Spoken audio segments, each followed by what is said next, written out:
Hello everyone, welcome to exam study.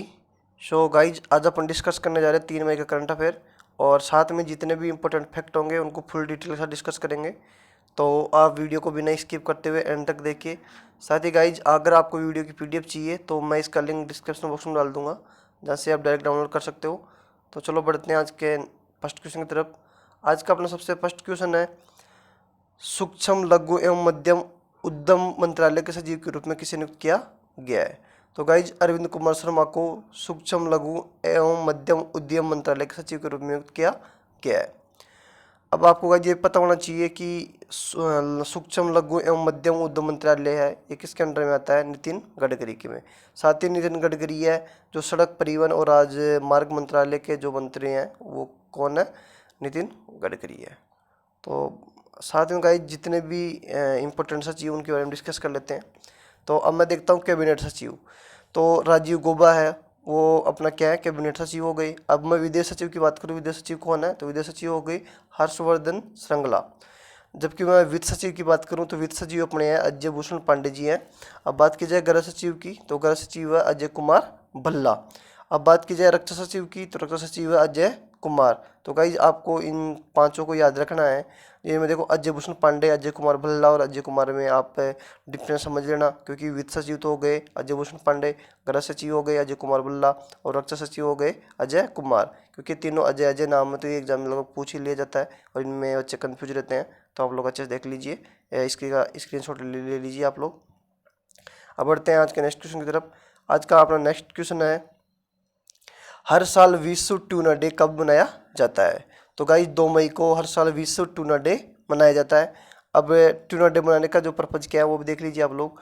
Tuna is a salt water fish that belong to the tribe Thunnini. ठीक है जी।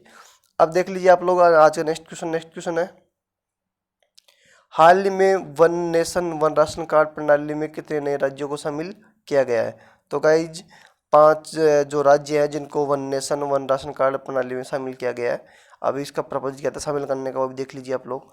One nation one ration card के तहत 5 राज्यों और अन्य केंद्र शासित प्रदेशों के एकीकरण को मंजूरी दी है। इन राज्यों में कौन कौन से राज्य हैं? वो पंजाब, उत्तर प्रदेश, बिहार, दादर एवं नगर हवेली, दमन एंड दीव और हिमाचल प्रदेश शामिल है, जिनको one nation one ration card की प्रणाली के तहत शामिल किया गया है।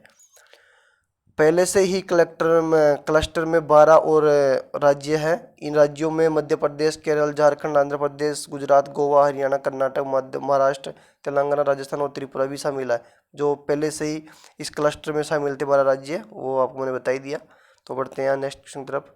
अब ये देख लीजिए, वन नेशन वन जो राशन कार्ड जो योजना है वो क्या है क्या नहीं है, उसके बारे में भी अपन डिस्कस कर लेते हैं। इस योजना का उद्देश्य राशन कार्डों के अंतर्राज्यीय पोर्टेबिलिटी सुनिश्चित करना है। यह एक योजना सार्वजनिक वितरण प्रणाली के तहत खाद्यान्न देने वाले लोगों के लिए उपयोगी है। प्रवासी श्रमिकों के लिए यह प्रणाली अत्यधिक उपयोगी होगी। अब one nation one ration card है, उपभोक्ता मामले आएंगे इसके अंतर्गत, और कहेंगे खाद्य एवं सार्वजनिक वितरण मंत्रालय भी इसी के अंतर्गत आता है। वन नेशन वन अब गाइस देखो, ये one nation one ration card योजना थी, ये हो गई। अब कुछ अन्य योजना है वो देख लीजिए आप लोग, जो किसके अंतर्गत आती है। One nation one grid plan, देखो one nation one grid plan है जो किसके अंदर आती है? पावर मंत्रालय, जो पावर मिनिस्ट्री उसके अंतर्गत आती है। वन सिटीजन वन ट्री कॉम्पेजियन किसके अंतर्गत आता है? मेघालय के अंतर्गत आता है। जबकि बात की जाए one district one product scheme, ये कहाँ की है? उत्तर प्रदेश सरकार की है। अब बात की जाए one family one job scheme, ये आपको पता है सिक्किम सरकार के द्वारा चलाई गई योजना है, तो ये आपको पता होना चाहिए। बढ़ते हैं आज के नेक्स्ट क्वेश्चन की तरफ। आज का नेक्स्ट क्वेश्चन है, हाल ही में किस संस्थान ने किसान सभा एप्लीकेशन लॉन्च किया है? तो गाइस, CSIRCRRI ने ही किसान सभा एप्लीकेशन लॉन्च किया है। इस एप्लीकेशन को कोविड-19 महामारी के कारण राष्ट्रव्यापी तालाबंदी के दौरान देश के दूर दराज के इलाकों में आपूर्ति श्रृंखला और माल परिवहन प्रबंध प्रणाली से किसानों को जोड़ने के लिए शुरू की गई है। जो किसानों को फसलों की बेहतर कीमत को दिलाने, मंडी डीलर से बात करना, जो अधिक किसानों और ट्रक ड्राइवरों से जुड़ना चाहते हैं और बार बार मंडियों में खोलना जाने पर ट्रक ड्राइवरों के लिए मददगार साबित होगा। तो गाइज, कहने का मतलब ये हुआ कि इस जो किसान सभा का जो एप्लीकेशन है, इससे किसानों को अपनी जो भी कमाई करी है तो उनको बेचने के लिए उनको सुविधा प्रदान की जाएगी। अब देख लीजिए CSIR है, इसका मतलब क्या हुआ, council of scientific and industrial research हो गया। हिंदी में बात की जाए तो वैज्ञानिक एवं औद्योगिक अनुसंधान परिषद। विज्ञान और प्रौद्योगिकी के विविध क्षेत्रों में भारत का सबसे बड़ा और अनुसंधान और विकास संगठन है ये। और CSIR में 38 राष्ट्रीय प्रयोगशालाओं को शामिल किया गया है।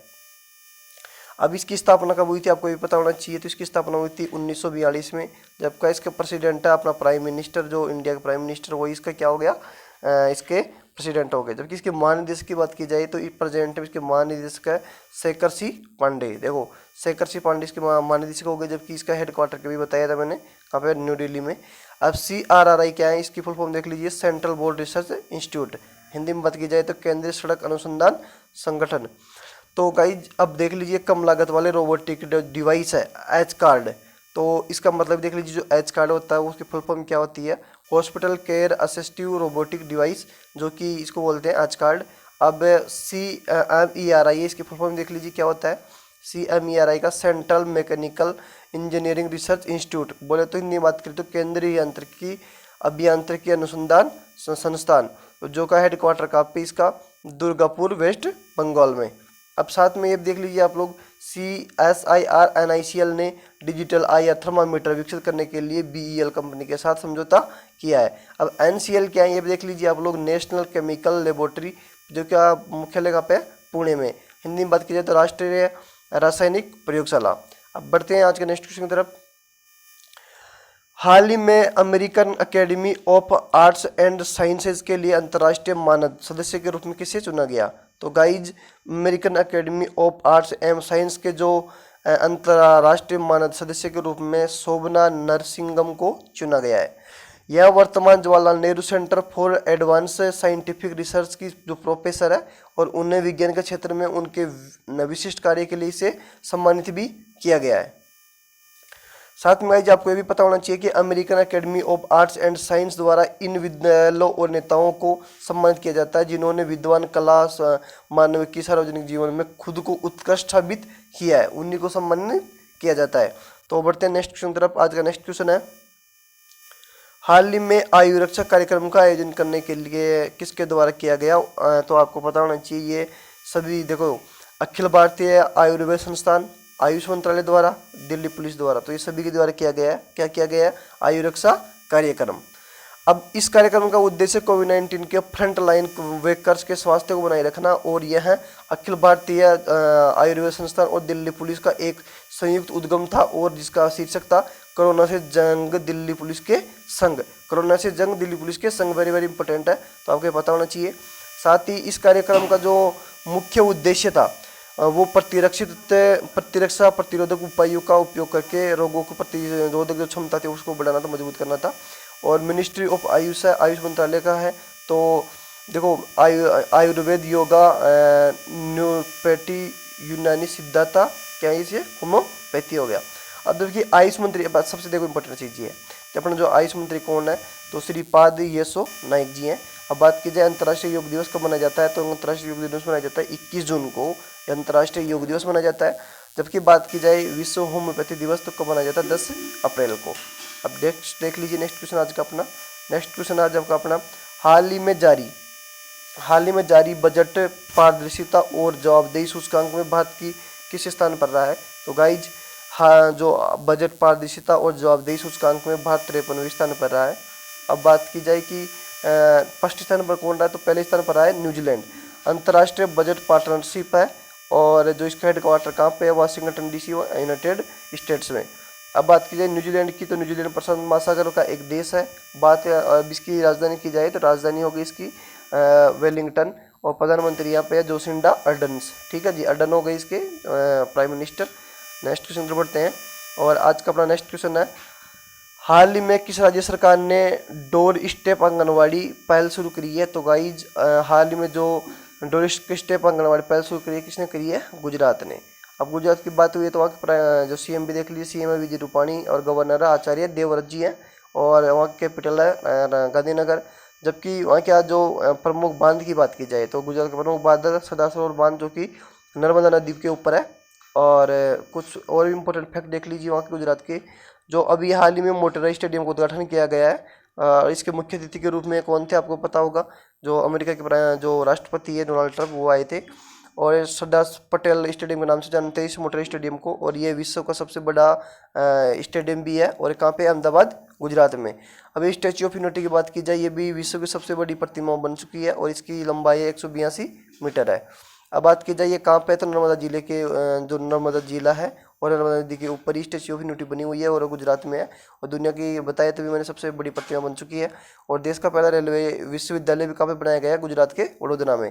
और समुद्री राष्ट्रीय उद्यान भी ये कहाँ पे है, गुजरात में ही है। तो गाइस आपको इतना पता होना है चाहिए। और उसके क्या नाम है, गिर वन्य जीव अभ्यारण्य भी कहाँ पे है, गुजरात में ही है। बलकबग नेशनल पार्क भी गुजरात में ही है। और मरीन नेशनल पार्क भी कहाँ पे, मरीन गुजरात में ही है। ये वेरी वेरी इंपॉर्टेंट 3 पार्क है गुजरात में, तो आपको पता होना चाहिए। तो बढ़ते हैं आज का नेक्स्ट क्वेश्चन तरफ। आज का नेक्स्ट क्वेश्चन है, हाल ही में किस धारावाहिक में दुनिया भर में सबसे ज्यादा देखे जाने वाला कार्यक्रम का विश्व रिकॉर्ड बन गया है? तो गाइस इसका आंसर क्या होगा, रामायण। रामायण एक ऐसा धारावाहिक सीरियल बन चुका है जो दुनिया में सबसे ज्यादा बार देखा जाने वाला धारावाहिक बन चुका है।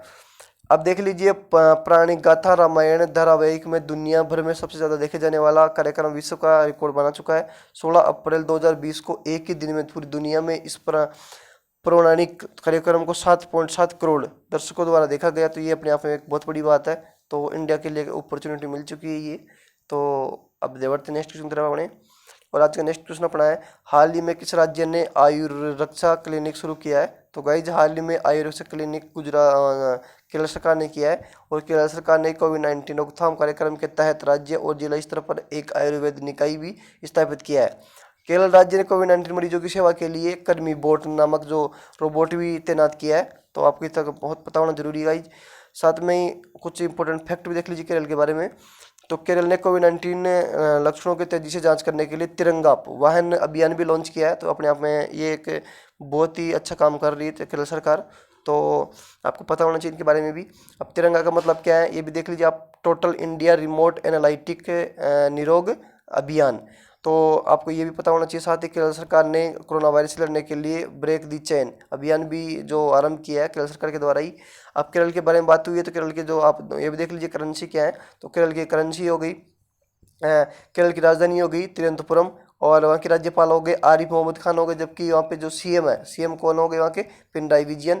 अब वहाँ की जो मुख्य भाषा है, जो राजभाषा, वो मलयालम भाषा है। और वहाँ का जो प्रमुख त्यौहार है कौन सा है, ओणम केरल का प्रमुख त्यौहार है। और मोहिनीअट्टम भी कहाँ का त्यौहार है, ये केरल का ही जो एक शास्त्रीय नृत्य है। अब बात की जाए कि नेशनल पार्क की, तो नेशनल पार्क कौन कौन से है, पेरियार नेशनल पार्क हो गया, एरावुकुलम नेशनल पार्क हो गया, साइलेंट वैली नेशनल पार्क हो गया, पेम्पुडम सोला नेशनल पार्क हो गया, मेथिकट्टनवा सोला नेशनल पार्क हो गया, और अन्नामुदी सोला नेशनल पार्क हो गया। तो ये कहाँ के है, केरल के नेशनल पार्क है, इंपॉर्टेंट नेशनल पार्क है। और गाइज वहाँ का एक प्रसिद्ध मंदिर है केरल का, तो उसको क्या है, सबरीमाला मंदिर है, जो कि कहाँ पे है, भगवान अयप्पा की प्रतिमा उसमें। और पथानामथिट्टा जिला में है ये, केरल के ही। तो गाइज उम्मीद करते हैं कि आपको ये वीडियो पसंद आई होगी। और साथ ही अगर आपको पसंद आई हो तो हमारे चैनल को आप सब्सक्राइब करना नहीं भूलें। साथ में आपके दोस्तों को शेयर करें ताकि भी उसको भी इन चीज़ का फायदा मिल सके। और गाइज ऐसे सपोर्ट देते रहिए। थैंक यू, मिलते हैं किसी नेक्स्ट वीडियो में।